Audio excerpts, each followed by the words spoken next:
It's the Welcome Country Credits. I'm here with Chief, one of the co-founders of the Core Entertainment and a huge name in the music business in general. So it's super exciting to have you with us, and I know there's a lot that we can chat about. So how are you? I'm good, thank you. Appreciate you having me on.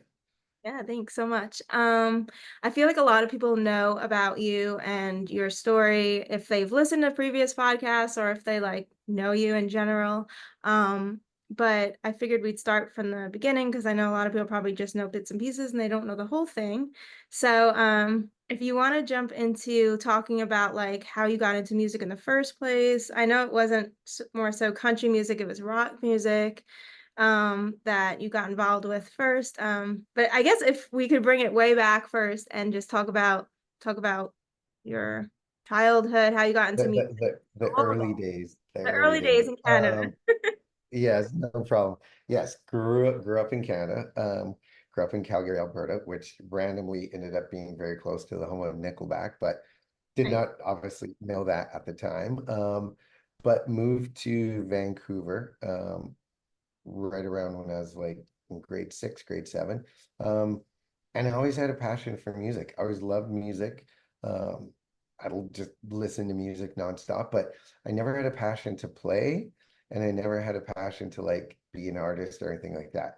I would like when I started going to concerts, I was like, how did they get the lights up there? And how did they get the stage? And how do they tour and the sound? And I was like enthralled with like the production side. And then when I'd listen to music and I'd like read album credits and I'd be like, what's a producer and what's an engineer and what's a mixer and what do they all do? And Sound like me. so I was really at a young age. I was like so interested in like the music business, but like the creation and behind the scenes. So I always wanted to go to recording school. That was like kind of since grade eight. I was like, that's what I wanted to do. And it was weird because like it never changed. Like grade nine, grade 10, grade 11, grade 12, I never changed my mind. It was like, no, this is what I want to do. And I became more passionate about it the more I kind of learned and understood about it. So after I graduated, I signed up for a 2-year program in Vancouver to go to recording school. And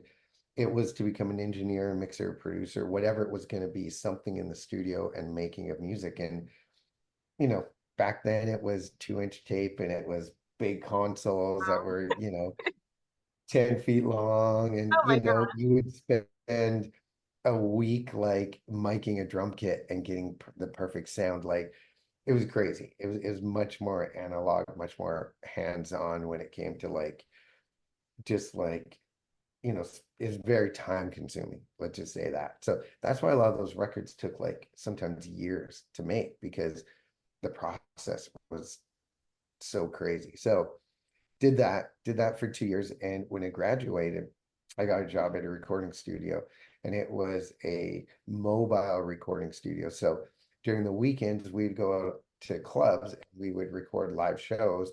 And then during the weekdays, he would like back it into the studio and it would connect to a live room and then we'd record bands there. So, I was getting my feet wet very quickly in live sound and in studio sound.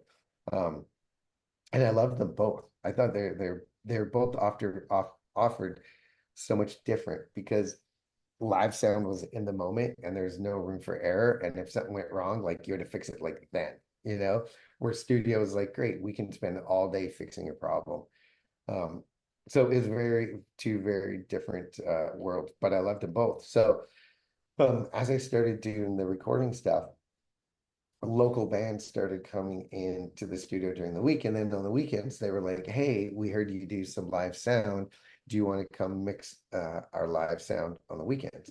So I started doing that for a while where I was in the studio all week and then doing live sound on the weekends. And started getting a name in Vancouver as a live sound guy. And, you know, I was running around town recording and working with all the local bands. And then 1998, um, this band Nickelback came from Alberta and they came into town. They just moved to Vancouver and they wanted to record some songs. And the studio I was working at was recording their music. So I worked on their first ever EP. And then they're like, hey, do you want to come and start mixing for us live? So Yes. started mixing for them live like every other local band. Um, but they were the local band that started to make some noise. They were getting played on the radio. Oh, Um, nice. and they started getting calls to like go tour across Canada. So they're like, well, do you want to come in and mix our sound, for these shows across Canada? And I was like, gladly. And they're like, well, by the way, you got to tour manage as well, which is really easy because it's like we get a case of beer, we get a large pizza, and we get like $500. And it's like you just got to call the promoter and make sure we get that. So it was Okay. really easy. So it's the four of them, myself, the guitar tech who's still with them today, by the way. Oh, wow. Um, is so we would just hop in a minivan and a trailer and off we went. And we would tour Alberta, and then we'd come back, and then we went across Canada, and then we came back, and then we started doing some shows in the US. And then they got a record deal in the US. So we started touring the US, and our first tour was like, I think it was like 14 months. Like it was nonstop. It was just it like every week is like we just got added another week and Yeah, you don't another week. really see that anymore, like those long, wow, that's great. No, and people forget, like I'm really aging myself now, but like there's no cell phones, right? So it Oh was like boy, there's no cell phones. Oh my gosh. I had a briefcase with like a fax machine and like I had the big road map, and then every town we pull in, I'd go to the gas station, go to the payphone. I'm like, hey, we're at this gas station at the corner of this and this, and they're like So pen was and there like paper, how did they even promote the shows? Was it like flyers throughout town and in papers and stuff like that? flyers, flyers, local newspaper and local radio. Radio, right. Oh That my was goodness, that's cool. that was it. And if you got man, if you pre-sold like 20 tickets, like you were excited. You're like, okay, because 20 tickets probably means there's going to be 50 people there. That's going to be great. And I don't know if you've watched the Nickelback doc yet, but there's footage of us doing club shows, and there's like literally like five people on the dance floor. And it's like, that's it. Like you just didn't know. You didn't know if there's going to be people there or not. So Mhm. you always hoped you would play a Friday or Saturday because it's kind of a built-in audience that would show up anyways. Right. But we just kept going, and then we started touring with Three Doors Down at the same time, Nice, nice. and they started to have a moment, we started to have a moment, and then the shows just got bigger, and then they got bigger and bigger, and then we had to record a new record, came back to Vancouver. The guys recorded Silver Side Up in like 5 weeks because we had to get right back out on the road. And How You Remind Me went to radio, and then all of a sudden I knew it, like my studio sort of that life was done. I'm like, this is going to be my life. I'm going to I be was on the just gonna road, say, were you tour producing the managing, records or just doing live sound? What just side? live. It Okay. was just live, yeah. Wow. Um, but then I knew that's what I really loved. Like I didn't love, the studio, you could sit there for like 18, 20 hours in a day and get nothing. Like get nothing. Mhm.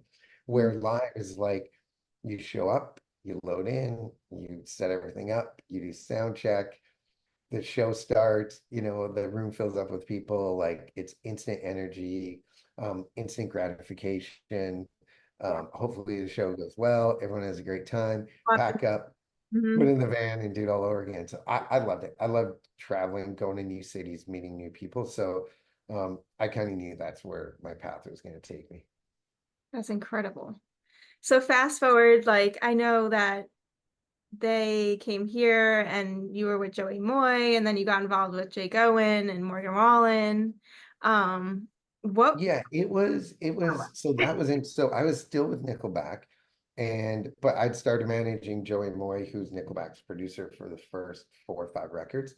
wow. Um, and That's insane. So you were managing him on like what level? Like a day-to-day type thing or like was it it was, look, for Joey, it was honestly, it was mostly back end and paperwork, making sure the producer agreements were done, his sound exchange was done, budgets were done, dealing with the label, making sure like getting paid. Mhm. Um, it's really just the back end, there is some like, you know, day-to-day logistics sometimes you had to do, but it's really just handling all the paperwork and budgets and making sure it's getting paid. So did that for a while. And then Seth called me out of the blue from Big Loud, and he was like, hey, we have a country artist who loves Nickelback and he loves Joey's sound. He would, would Joey be down to like mix a song for him? And I'm like, yeah, Joey actually loves, Joey's a big country fan, and always was. And so is Chad. So I'm like, send us the song. So sent us the song and Joey mixed it and sent it back. And Jake Owen was like, I love it. This is great. Can he do more? Can he come to Nashville and do more? So Joey and I came to Nashville and he ended up doing, I think he ended up doing 8 songs, like mixing 8 songs, producing 4 songs, including Barefoot Blue Jean Night. And I mean, he just killed it, and he was loving it. And it was such a weird time because rock, active rock was really dying. All of a sudden, like radio stations were like starting to close down or change formats. Ticket sales were starting to decline. New bands were like not able to make it. Like it had just peaked. It had done so big and so well for so long. It just started to like decline. So it was so random that the stars sort of aligned for Joey to get this call to come to Nashville. So Where were they they recording? Like what studio? they Or recorded at Big Loud. oh, okay.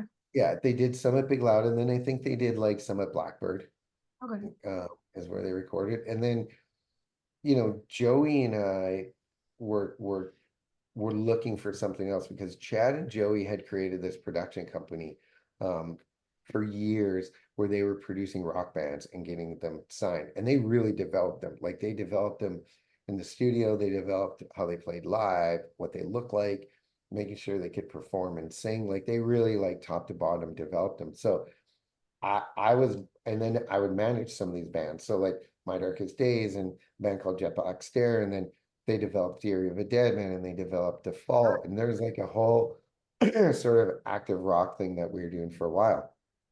So Joey and I really, really love that. So when we came to Nashville, we told Seth and Craig Wiseman at Big Loud Publishing at that time that this was like a passion of ours, is like developing new acts. And they were like, man, nobody really does that in Nashville. Like they just kind of sign and put them in the studio and put them out and see what happens. They're like, we have Great. a publishing company, we have a recording studio, you're a manager, you're an engineer and a producer and a mixer, and we're published. Like, why wouldn't we just do this? Why wouldn't we just start developing some young acts? So that was kind of like the start of like our partnership with Big Loud. Is we put in some money into the middle of the pot, and we said, here we go, let's go sign an act to publishing, let's go find some songs, let's go develop them, and let's release it and see what happens. So Focus on um country music, or was it like did you want a country act or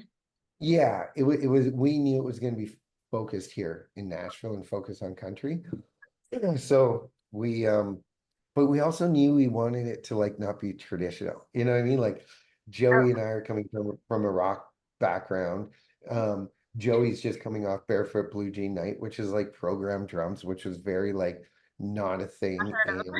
in country, like, wait, you have to play everything live. And so it was like a new sound that Joey was kind of developing, but not necessarily new to Joey, but new to country. Um, so then Seth found Brian and Tyler. He's like, hey, we've been looking at these 2 guys who we think are really great songwriters. But maybe that should be our first signing. So we brought Brian and Tyler, um, who then became Florida Georgia Line, and we brought them in here and we're like, you guys want a deal and you want to write, and we're going to give you a publishing deal, and we're going to quit your day jobs. They were both painting and doing odd jobs in around town. And we're like, come in here every day and write, work on your craft. Let's start getting you to do some live shows. And they were in. They were like, we love it. Let's do it. So Wow.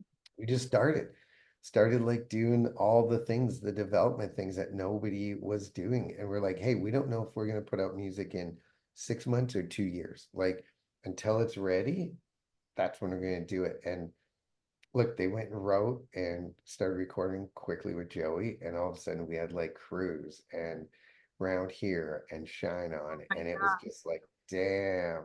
Um, So we felt like we really had something special. We felt like this is going to be the big kickoff for Big Loud, and nobody liked it. Nobody liked it. It was, as it ended up being termed bro country, but it was too rock. It was not traditional. The labels didn't like it. Radio's like, we're not going to play this. It just That's it just crazy. it just wasn't what they thought country should be or where it should go. Um, Did fans like it? and well, so we didn't know, Like, we didn't know because we hadn't released it yet. So we knew there was something there, but we didn't know what. So then we had no choice but to release it independently. yeah. So we released it independently. We're like, great, let's put out these 5 songs. We had a booking agency. It was Kevin Neal at the time at Buddy Lee Attractions, and we're like, let's just start doing some shows. I don't know. And remember, like there still wasn't like Instagram and So was and social media, when was TikTok. this? Do you remember the year? Well, this would have been around 2010, Mhm. Wow. if right around then. So, like, wasn't really the only thing, like the only metric that people were really watching was iTunes charts, Mhm. and it wasn't free music. You had to buy it, so it was paid downloads. That's the only thing that you could kind of truly check what was actually going on. So we just released it, and randomly, um, it just started like showing up on iTunes. And then our booking agent like booked him in like St. Louis and booked him in Chicago. And the promoter's like, hey, you guys just sold like 200 tickets in like an hour. So I'm gonna move you guys to like the 400 seater.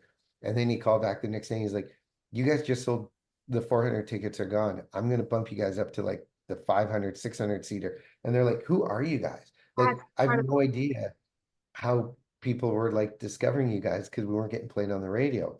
Um, and then that happened in St. Louis, happened in Chicago, and then they come back, and then all of a sudden we'd be getting calls from other cities going, "Hey, we need to book this band." So, and all of a sudden, like the iTunes charts, like it started like going up, like it was doing like 2,000 downloads a week, and then it went to 5,000 a week, and then it went to 10, and then it went to 20. So, and now we're making like real money, like we're independent, we're getting paid whatever the $1.29 or dollar, I think it might have been 99 cents at the time. So all of a That's sudden we're making like 20 grand a week off of downloads.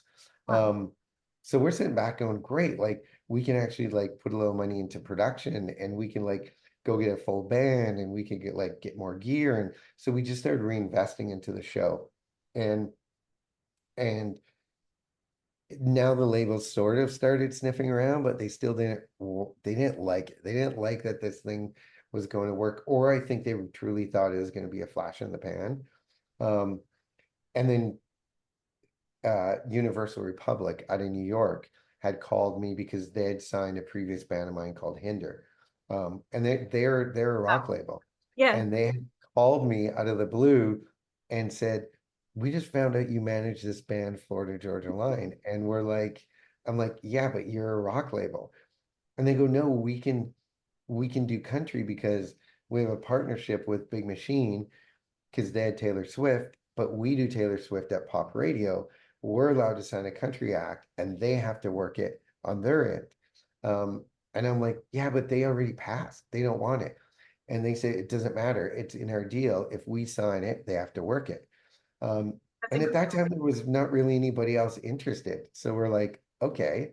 And I trusted them because we had a lot of success with Hinder. So I really trusted working with them. So anyways, we signed the deal, and they called Scott, and they're like, you have to work this record. And he's like, okay. And at this point, I think he started to see the turn. You know what I mean? Like he started to be like, I think this is gonna work. Like there's actually something going on, and You can't deny it.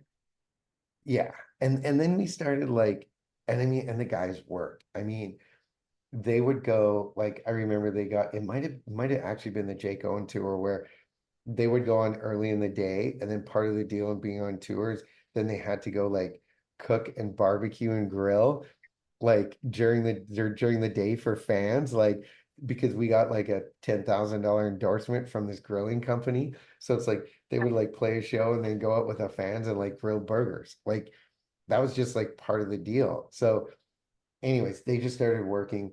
The song was exploding. Big Machine was now our partner with Republic. Then they took it to radio, and then it kind of like the rest is history. And Big Machine, I think like 2 years later, ended up buying the Republic side back. So they solely had FGL on Big Machine. What do you think would have happened if they didn't call? Like if Republic didn't call, you think someone would have caught on?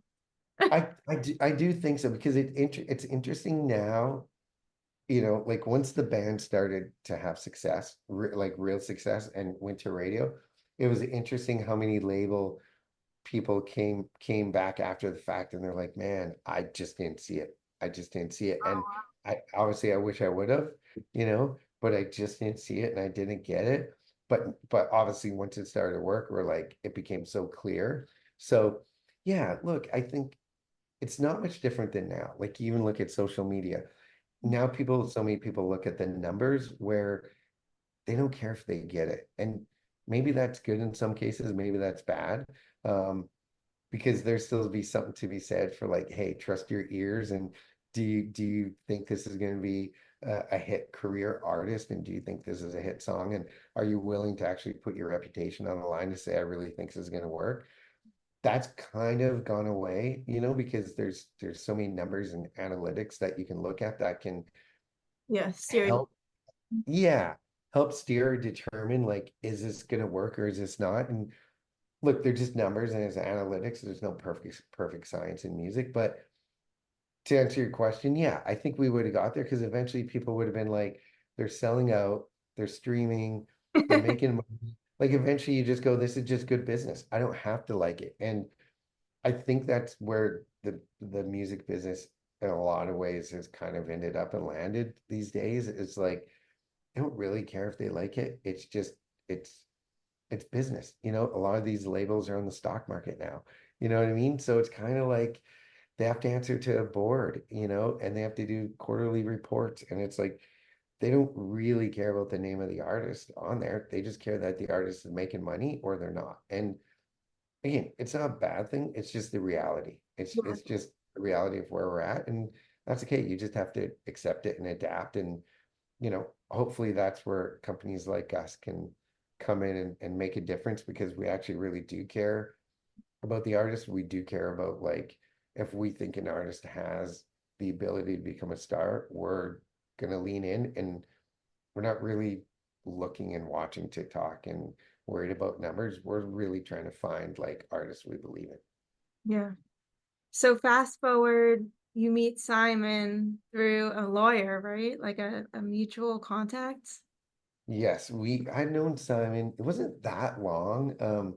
Peter Paterno and Joe Carlone in LA.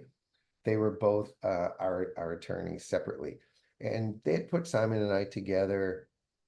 I don't know, maybe a year and a half before we started the core, and it was just like, hey, you guys. I was trying to do more stuff with Big Loud out in LA, like what can we do in like the podcast world, and what are some other things we can look at, and the management team had joined Maverick, which was a partner of Live Nation. So just trying to branch out and see how we could expand it and make our artist even bigger. And so they just thought, hey, this would be a really good person for you to know is Simon, who was also at a previous management company. And they're like, he's young, he's hungry, he's got a great background, great Rolodex, loves music. You guys kind of see business the same way. And they're like, just could be a great relationship. So they're right. We hit it off right away. We hung out, we talked about music, we talked about business. Whenever I was in town, if we were hosting an event, he would come and meet some of the people and some of the artists. And, we always just thought like, hey, it would be cool if we found something to work on together. And he was kind of looking to get out of his situation. And I was like, man, you should come over to Big Loud or Maverick or Live Nation. Like, you clearly have a passion and a skill set that is very valuable. Like, we should figure this out. So he was kind of ready to leave, and I brought him over to Live Nation to sit down with Michael Rapino, and he was like, man, like, what do you want to do? Like, do you want to be a manager? Like, we can find something between Live Nation and Maverick and all the things going on. Like, if you want to come over here, we love to have you. Like, let's just figure it out. So it was literally, he was like, okay, this is gonna be great. Like, we'll find something to do together, a project. Yeah. And then literally like it was like a week later, that I had walked into Big Loud and they had kind of decided to go in a different direction and that, FGL had left us to go work for Azoff and there's a lot of bittersweet emotions, around that departure. And I think, Seth, Joey, and Craig were, Seth had really gone into the records. He loved, I mean, he started as a publisher. His passion is music, his passion is A&R, and he loved the record side. So he was running Big Loud Records. And, that's just he was kind of done with the day-to-day of it all, of being a manager. And, Craig obviously was running Big Loud Shirt Publishing and writing, and Joey's making hit records. So I think for them, it was like the management piece, um, it's the most it's the most irrational piece sometimes in a business because, you can get fired anytime, or an artist could quit, or something bad could happen, or COVID hits, Both of them right? And all of a sudden are like, and bands can't tour. There's just not really insecurity in it, is really the truth of it. So, where you own a publishing company, like you have a piece of songs, you own a record company, you have a piece of the masters, like there's ownership or there's no ownership in management. So it's true. I think for them, they looked at the business side and they were like, this isn't something we're fully passionate about. And just decided we're going to split ways. So, and it was like the same week as COVID. So it was just a weird, really weird, random week. But Nashville, anyways, like full I time. was I was in Nashville. Well, I was bouncing around kind of like I am still in Nashville, Vancouver, LA. Obviously I'm pretty much in Nashville like 90% of the time now. But I basically called Rapino and I was like, hey, I'm out of Big Loud. I don't really know what my next move is gonna be.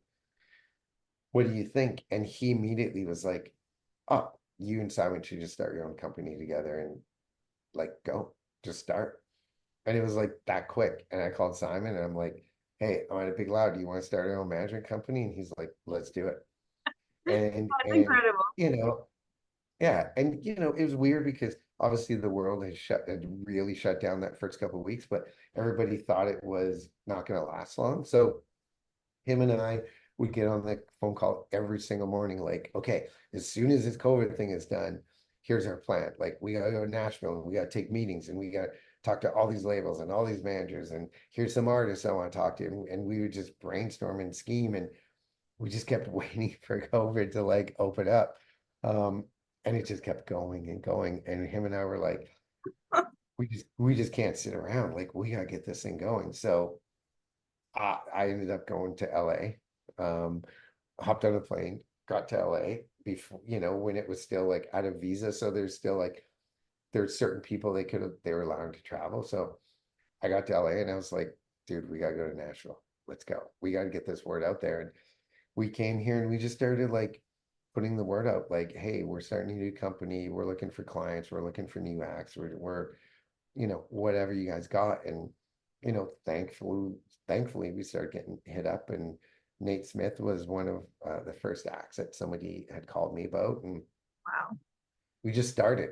We just started. We're like, we're not going to let this thing slow us down. And You didn't have like it was truly like you didn't have an office, you didn't have other staff, right? It was just you two, just kind of yeah. just the two of us, we had nothing. That's kind of incredible though.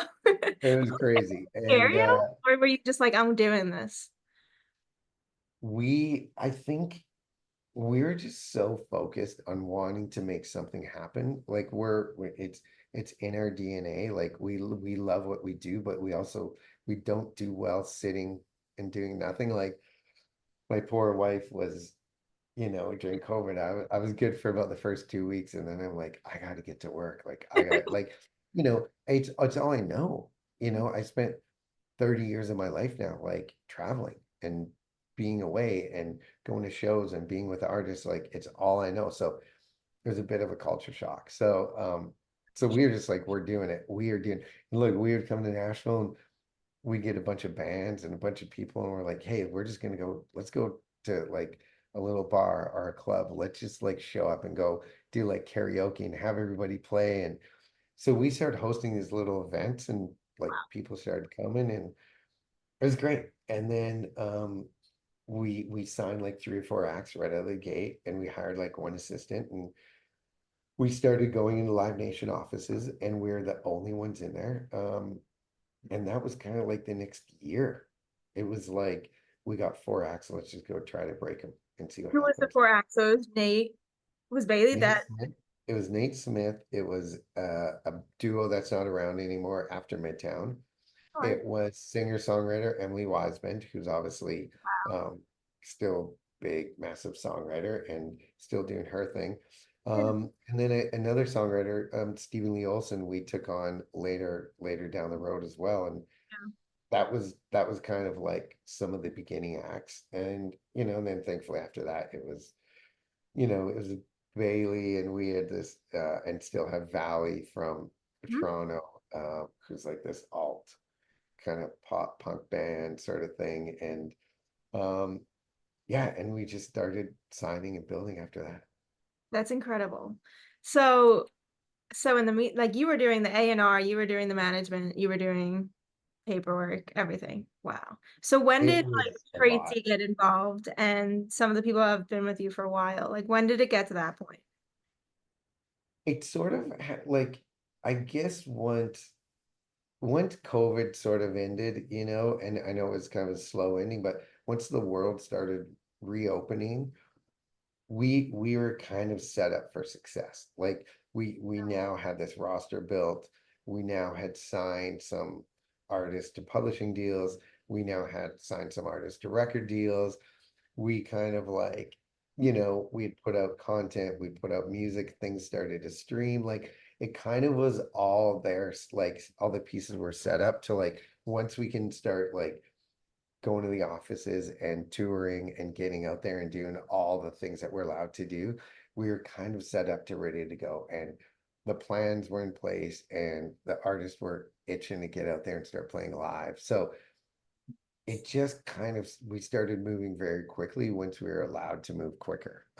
We moved as quick as we could during COVID under the circumstances, but it's crazy. Like we'd go do a video, and everyone's still wearing masks, and you're signing the waivers, and people can't stand, 4 feet distance. And, so you would get it done, but it was like under such odd circumstances. So once some of those circumstances were removed, then we started going, and it started going quickly. And then, Bailey was really the thing that like, we had Josh and we had Nate, and, Nickelback was a big part of it. But Bailey was the one that like once we got Bailey, things like were flew. Like everybody else was like doing their thing and working and putting out music, but Bailey was like, we signed Bailey and we said we're gonna take 2 years. We told Bailey at 21, like, you're so young and so green. We're gonna need 2 years to like develop, figure out your brand, figure out your songs, and then see what happens. And he was like, I'm in. We're On like, let's let's get you to Nashville and let's just see what happens. Did you find him on Instagram or did he find you guys or how did that even? No, it was his previous co-manager, 10th Street, who are no longer around, but they had Scott Frazier, who I'd known back in like the active rock Hinder Nickelback days. He was a rock manager as well back in the day. And he just called me out of the blue, and he's like, hey, there's this kid on TikTok. He's kind of rock, kind of country. He's like, I think he's really great. Check him out. And he's like, if you like it, like, I don't know, maybe we figure out how to do this together. So he was the one that sent it to us. And, right away, we were just like, damn. It just going back to earlier about trusting your instincts and your ears and your gut. And man, sometimes you just hear something, and we really feel that. We felt that way about Nate. We feel that way about Josh. We feel that way about all of our artists, where it's like, it's kind of got to hit you. It's got to hit you in that way where you're like, okay, even if it needs work, is do I believe in it? And he was that artist. Like 2 years did not happen. I feel like, what was it, 6 months? Like it maybe? was literally 6 months. It was like the song started to explode. Every label in town wanted him. Everybody came crawling. Um, and then we started negotiating the deal right away. And then once he got signed, they're like, we got to put out new music. Like, this is crazy. This thing is like exploding. And then in the studio, put out a song, I exploded, put out a song, and then did an EP, and then did a record, and then his touring was like, it's just it's at a level. I mean, thankfully, I've got to witness it a few times in my career, but it was very much like FGL, where all of a sudden it's like selling tickets, no one knows how, no one knows, obviously the social media component is huge, but it still doesn't guarantee that people are going to buy tickets. It doesn't guarantee that, you can have a viral moment, but it doesn't mean you can go to town and sell 1,000 seats. Like and so the fact that it was transferring into like real fans and real ticket sales was and real numbers, that's when we knew like, man, we got something really special here. And I then we couldn't slow it down. like that I think it was 2022. I was at the truck show that he had. Yeah. Yeah, at that like brewery. And same thing. I had heard him on Sirius XM and I was like, kind of rock, kind of country. I didn't know what to think, but I was like, I like it, but it's different. But I was like, I gotta see him. Like he's playing right here. So I went and it was like that energy that I was like, this is gonna be insane. And I think they added more tickets to that show and stuff. Yeah. Like, yeah, that was crazy. And the band was so into it. And like I was like, this is sick. And then like he was on like Morgan Wallen's tour. Like, I don't know, like it just flew. Like there was no normal progression. It just went crazy. No, he truly look, there are anomalies that just happen, because like every artist wishes outward and anybody could say that, they planned it out or they could take credit. And yes, you need great songs and you need a great voice and and he really is special when like he's a great performer and a great personality.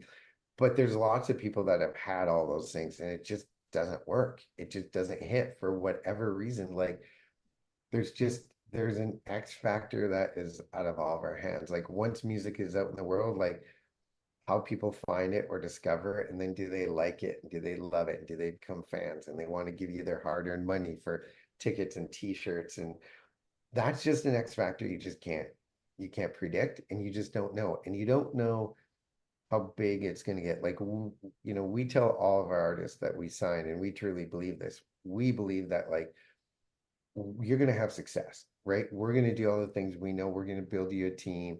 We believe in you as an artist. Great voice, great entertainer, great songs. You're going to have success. The one thing we can't predict is clubs to theaters to arenas to stadiums to global. We honestly don't know. We're going to do everything to get there and make it as big as we can, but we can't predict what's Yeah. going to happen. But we do believe you're going to have success and you're going to have a career.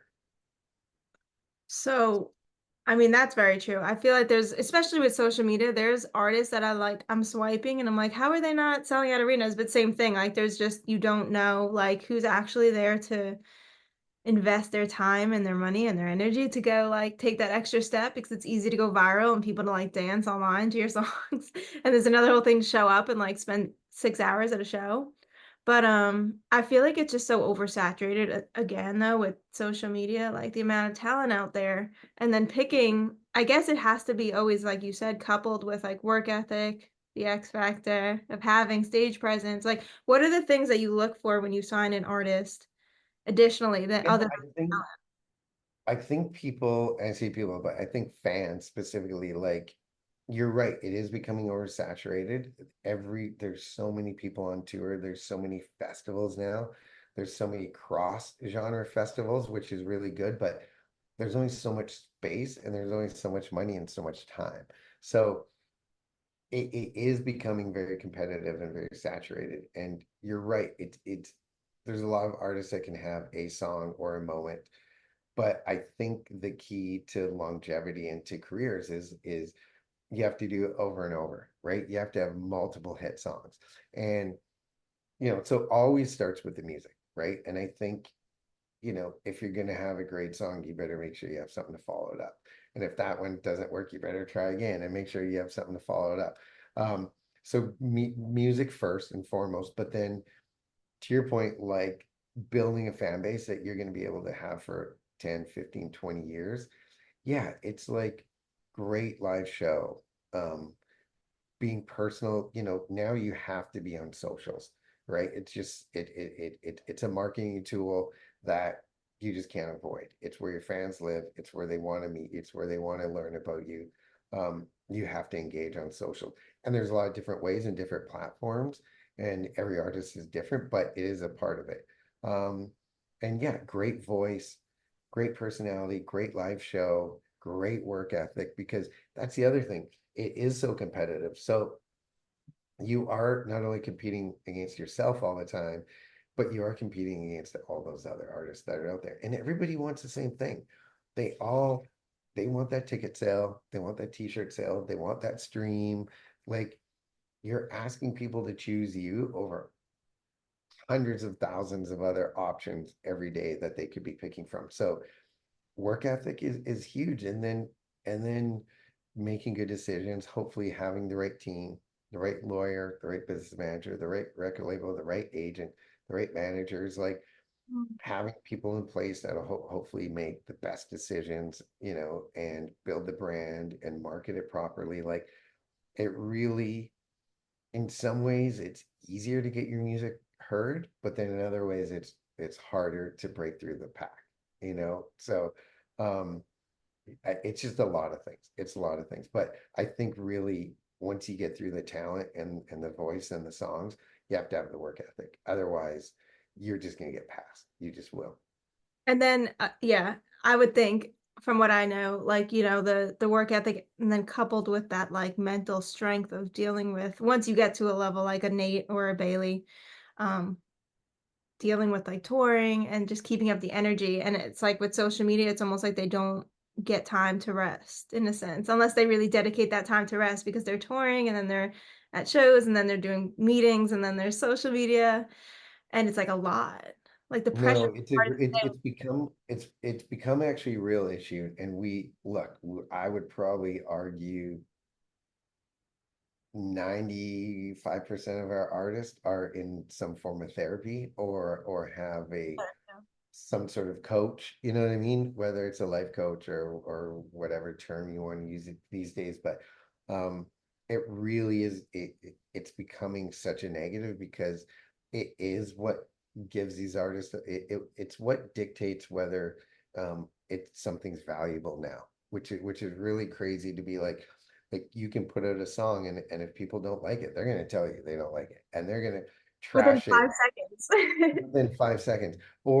Or they're going to tell you they don't like you, or you put out a photo or a video and they're going to tell you how you look in it and why they don't like the way you look or whatever it is. And there's so much more, unfortunately, like negativity that comes with it than positivity, because you know artists are human beings just like all of us. So you can read 99 good comments, but the 100th bad comment is the one that you focus on, and that's the one that sticks, and that's the one that remembers. And you're like, why would that person say that or be so mean or do whatever? So um, it's really become an issue, because you also have to live on it, because it's where your fans are living too. It's not like you can separate it, like, oh, my fans are over here and my haters are over here. They all live in the same spot and they all share the same And space. So it's then like in addition, there's, like, all the music executives, like, everyone's eyes are on it. It's everybody, and then you got promoters who, like, they're gonna book a show and they're like, oh, I want to see people like this person, right. like they're gonna be booking them on this festival, so they're even reading the comments. So it's just these platforms where everything now lives, and it's the necessary evil. You just have to do it. I think what we try to do, and we try to do it the best we can, but also again bring in professionals, is like educating people on like what it is, how you should use it, what is actually valuable and where it's not valuable, and trying to understand, like you said, like when to give yourself a mental break, when Mm. to look at it and when to not look at it. Don't read the negative, all the things we know. So it's not going away. It's just part of life. It's everywhere now. And um, hopefully there's more tools to help people deal with it and realize the good and bad of it. And the more you're educated, the more hopefully it helps you. But it's hard. It's hard on all of our artists. And we have artists now who are from 16 to 38, and they all deal with it in the same way. It Mm. affects them all the same way. It's like I don't know. Yeah, I like to say I'm not a huge social media fan in general, but it's good for business. So I think that's kind of what everyone came down to. There's like at the end of the day, we're all people. It's very Yeah, insane on artists nowadays. It's insane. yeah. Um, As far as like your company, now it's so much bigger than what it was. So there's all the different divisions. So do you want to like talk about the producer division and the management side of things versus Yeah, the other things we always wanted to build out the company, and but we thought it would take longer. Honestly, we thought it'd be a slower build, but um thankfully through some of our successes, we've had opportunities come to us. So for example, like Austin Sean, who's Bailey's producer, and Matt Giroux, who's Josh's producer, and some songwriters who have worked on some of our acts, they've all come to us and been like, hey, can you help us, or can you help us build our career, or can you help me with, again, paperwork or whatever it is? And um all of a sudden we saw the need of like, hey, there's a lot of good writers and producers that we should be helping and writing and working with. So we launched our producers management division, which Tim and Noah in our offices run. Tim was our actual original employee who started as an assistant, Oh, went to day to day, still does day to day for Valley and Anna Graves, but also runs our producers division. And that's all of a sudden become something that's starting to build out really fast because we're getting so many incoming requests of these writers and producers wanting to come to us. Like Marty James, for example, I love who Marty. did religiously, and he's amazing. He packed up his family and he moved out here last week, and he's like, Telling me, I was like, oh my goodness, I'm so yeah, it's amazing. We love him, and we're so happy that he could be part of what we're building. So we're starting to build like a good solid stable, of just writers and producers that we could tap into when we need, and we're getting a lot of requests from, LA people now. They're like, hey, we want to work with your team, we want to work with your stable, and other publishing companies now. So that's been something that's growing and it's been really fun. And we hired Jamie to head A&R to help with songs and all the back end stuff and connect the dots and put writers and publishers. So that's been a huge help for us too. And she's going to continue to like be part of that division. But then, we wanted to start Big Loud Records, and that was something we were going to do probably, I don't know, another year or two down the road. And Lucian Grange called us one day and he's like, have you guys thought about starting your own record label? And we're like, absolutely. It's been top of our mind for a minute, but we're just not there yet. And he was like, I don't want you guys to wait. I don't want you guys to take any of your new acts to anybody else but Universal. So he's like, I want you guys to come to LA, sit down, and let's talk about this. And we went and met with him, and he was like, what's your vision, what's your goal? And we're like, look, we like developing acts, we want to sign acts, we're not going to sign acts based on analytics and TikToks. Like, of course that's part of it, but that's just a small part of the big picture. And he loved what we had to say, and he was like, great, you guys should start this label immediately. Like, let's shake hands, let's do this, and let's get it going. And that was that was the end of last year, and he was like, I want to get this going. So come this year, we've like, you know, the beauty of our label is we can partner with any label in the Universal system. So obviously UMG Nashville, but we could partner with Capitol or Island or Mercury or Republic, or Interscope, or whoever is in the umbrella.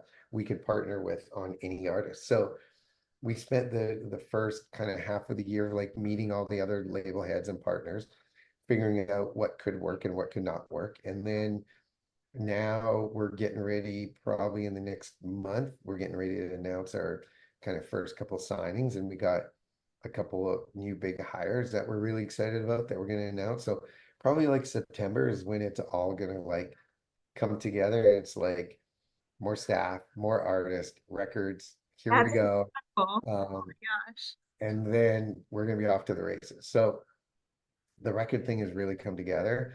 And we're really excited about that as well. Yeah. I admire it. It's incredible. I mean, the growth is so I feel like it's very organic. Like and it's just so you're so passionate about it. It's so incredible. And then like you have I've been seeing Just Jane and you have Brandon Wisham and you have like Dipper and Clever, all these people, right? That you're starting to like. Yeah, we got so Dipper is on the publishing side. We actually so Brandon Wisham and Dipper are both joint venture publishing deals with Warner Chappell, and Bailey is part of those as well. Oh, right. Uh, Yes. and then it's funny because these acts that we're bringing in on the record side, they all want us to manage them because they're like, why would we go anywhere else? Yeah, You're right. our team. So um, It just Brandon, we're working hard, and Brandon's a perfect example of an artist who Bailey found on TikTok, took mhm. one of his songs, put it on his record, and we spent the last year and a half developing Brandon. Um, so he's getting very close now to putting out music and announcing all of his exciting stuff. Just Jane is a project we've been working on for 8 months, but really the concept and idea has been going around for like 2 years. We Wow. we thought about this idea of a female trio that we really wanted to do and make it kind of pop country leaning, and make it fashion forward and branding the three girls as individuals. So not just as a group, but they're all going to have their own sound and style. And Mhm. um, so I see it Kenzie and already. It's very yeah. well branded already. So Kenzie in her office put the three girls together. I mean, she worked tirelessly trying to find three girls that would actually get along and share the vision. And thankfully, the three of them do. And look, that's been 8, 9 months of in the works of just same thing, just trying to figure it all out, make sure we have the songs and the live show and the branding and everything. So we're very close on that one. I think there will be music out this fall as well. And then Hannah McFarland is somebody we Oh, are super excited about. my She's God. She has touring a bunch of dates. undeniable talent. Oh, Yeah, she's just crazy. So, mhm. we're excited. We got a lot of, within the roster and then we got a couple new ones that we haven't like signed the deals with yet, but we're very close that are like young. This one girl's 14, another Oh, girl is 16, and just young, that same thing, just develop, but just natural, raw, God-given talents. nice. So what's your day to day like? Like what are you hands on with most now at this point? I mean, Look, for me personally, Nickelback and Bailey are like the most like hands-on day to day. They're the ones that they probably like. Nickelback takes the least work, but just because they're so established, but I know them the best, so it's an easier thing for me to navigate. We also have a great team, like we have Brad and Brad on their team, but we have a great day-to-day and tour manager, and we have a great Brad Russo does all their content, Bradley Kinds are day-to-day, and or sorry, Brad Russo does all their touring and budgets and live stuff. So and we've got a content team set for that. Like the team built around them is really, we just check in and make sure everyone's doing what they're supposed to do, and we guide them. And then that band just goes in tours, and they know what to do. Um, Bailey, is a rocket ship. It's nonstop every day. It's just, it just continues to just go up and up and up. So with Bailey, it's more now about building the team. We've got this team we've assembled over the years with Nickelback. Now we're trying to build this team around Bailey, where we've got his creative director and his content people and his marketing people and his social people. And, we've already got the label and us, and trying to make sure touring crew and, just building his world. So then his world just runs smoothly. So that's what we're doing with him. That's probably where most of my time is, as far as like sort of artist management. With the rest of the staff, like or the artist, it's a lot of A&R, like where are we at with like music, who's doing what. We have lots of listening meetings, which are fun. Obviously touring is a big part of it, so try to sit in on all of that. But we have such a young, capable staff that they do such a great job on the day to day. So we really just try to save our time for like the top end sort of high level stuff when it's like dealing with labels and releases and timelines and music and touring, like really the high level stuff. And then our staff just kills it on all the day-to-day stuff. And then look, we're in Nashville. Our artists are in here almost every day. So we get to see them and strategize. Sweet. That's awesome. What would like, I guess, aside from all of what's like happening now and how it's growing, like what's the biggest thing that you've learned or like the biggest mistake that you've made along the way that you're like, oh shoot, like now I know how to do this, or like in your entire musical career? I mean, look, interesting enough, I think we touched on it earlier, like it comes down to like the work ethic. It's sometimes it like things can happen quickly and then you just think that's the norm and sometimes, I look back on my career and I'm like, man, like how lucky was I to like get Nickelback, and then I got Hinder, and then Florida Georgia Line, and then we built Big Loud, and we had Morgan Wallen and Jake Owen, and and so many amazing talented artists like I've gotten to work with and be part of throughout my career. But like I look back and I'm like, man, that's so much luck, but then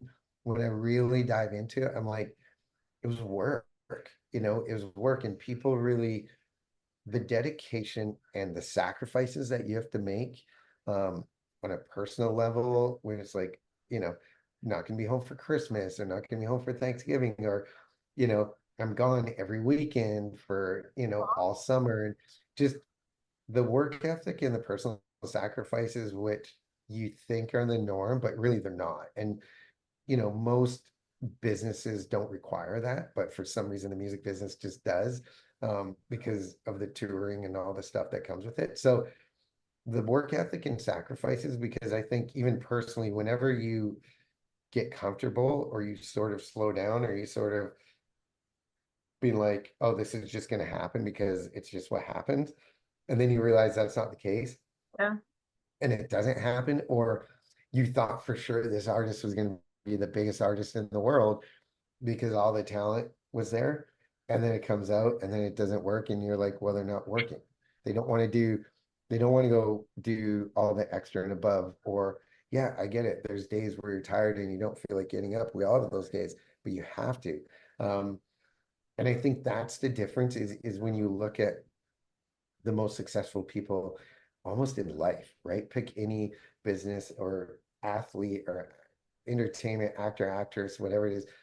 That is the common thread. The common thread is they never stop working. And I agree. sometimes it's out of fault, because sometimes you can become a workaholic. So you do have to find that balance. But um, if you love what you're doing, it feels less like work.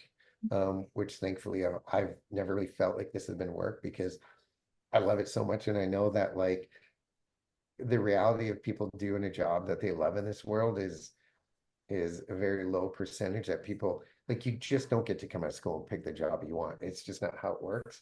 I felt like I was able to do that and then have success at it along the way and work with like so many amazing people. I just know that like that's not the norm. So I'm very thankful for that. And it makes the longer days and the harder days seem less long and less hard. But um it's you got to get up and do it. And if you work hard, I believe you'll have success, and I believe you'll be happier because you feel good about it. There's a reward factor about working hard for something and earning it. There is, yeah.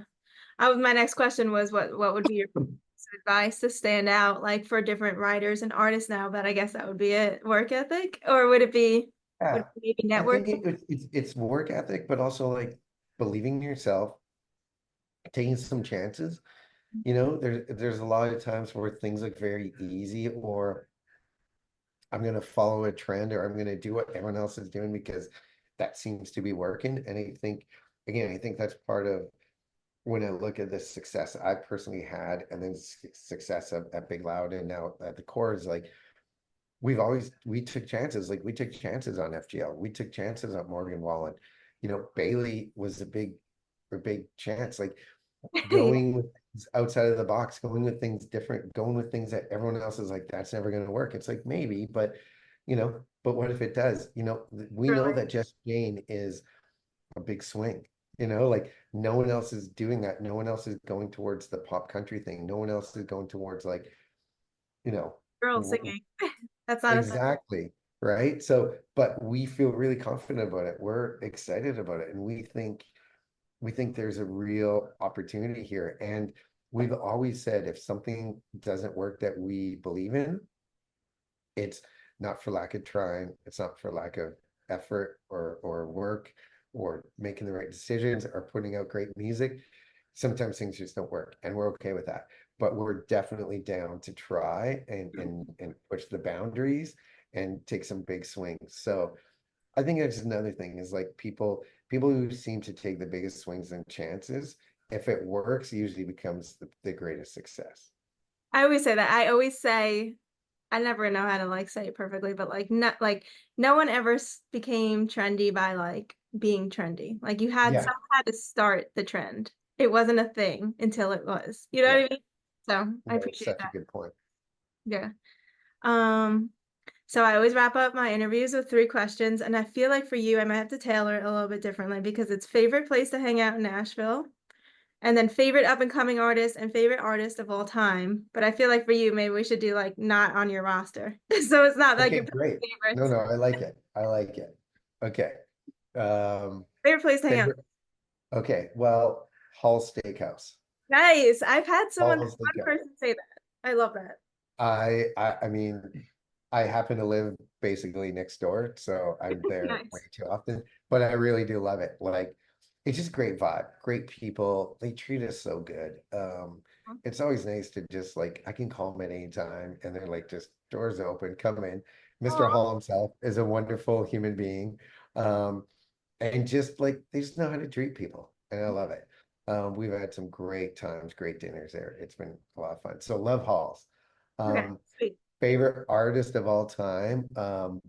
Growing up, I wouldn't be here without Kiss. I like Oh, obsessed. sweet. I loved it. I loved everything. Obviously, I mean, I love their music, but I love their shows. And you talk about like a band that worked hard and took chances and took risks. Like maybe not a bigger band in the world that took the kind of chances and risks they did and believed in what they did no matter what. So I love that. And then um favorite current artist? Up and coming artist. Favorite up and coming artist and somebody not on our roster.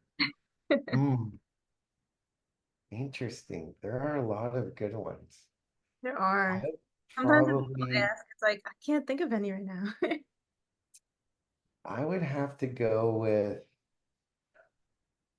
man, favorite up and coming artist. That's a tough one. It's That's hard a like when I put people on the spot, they're like, I have 20, but I can't think of one right now. yeah, because there's so many good ones, and I'm trying to think of some that we've even played with or seen lately. At festivals or stuff. But honestly, what's so hard about that one is What? because we're so in our own world, you know what I mean? Like dealing with our own artist and what we have going on. It's sometimes hard to like Take the time. obviously yeah, and look, you know of the artist out there that like Tucker's making a lot of noise, right? And you know that there's other artists, like new artists that are coming up that everyone's like, oh, like Yeah. wow, that artist is doing great. But I can't say there's a new one that I've like dove into their music, into their sound, and been like, wow, that's really cool. Um, actually, what? I'll give you this one. He was in here last week. This 19-year-old kid who I think is people are gonna fall in love with him. But have you heard of Baker Blankenship? Yes, of course I have. Yeah, Okay, he came in here last week and no way. he's just the coolest kid. Um, he's so passionate about Oh, music and yes, I love him.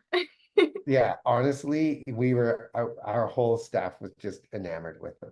They're Oh, just like he's so great. So that was one just fresh off my mind. He was like new, who's doing all the right things. He just signed a record deal and agency. And so I think we're gonna hear a lot from him soon. yes. I agree. Well, that's awesome. I'm so excited to hear like everything else that the core develops into. So it's so great chatting with you. Hopefully, Thank you very much. There's a soon. lot coming down the line, so stay tuned. Bye. Thank you.